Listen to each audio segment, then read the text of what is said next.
Kunnathangadi saint Antony's പള്ളിയിലെ father Ajith ചിറ്റിലപ്പള്ളിക്ക് ദൈവസന്ദേശം പകരാനുള്ള മാധ്യമമാണ് നൃത്തം. പിച്ചവച്ച നാളിൽ തുടങ്ങിയതാണ് നൃത്തത്തോടുള്ള കമ്പം. അമ്മ ഗുരുനാഥയായി. LKGയിൽ പഠിക്കുമ്പോൾ അരങ്ങേറ്റം. 7ാം ക്ലാസ് മുതൽ +2 വരെ സ്കൂൾ കലോത്സവങ്ങളിൽ തിളങ്ങി. 10ാം ക്ലാസ്സിൽ പഠിക്കുമ്പോൾ സബ് ജില്ലാ തലത്തിൽ ഇരട്ട കലാതിലകം.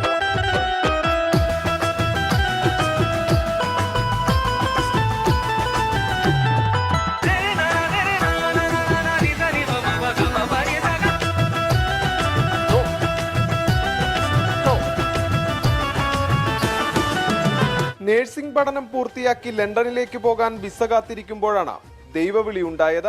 സെമിനാരിയിൽ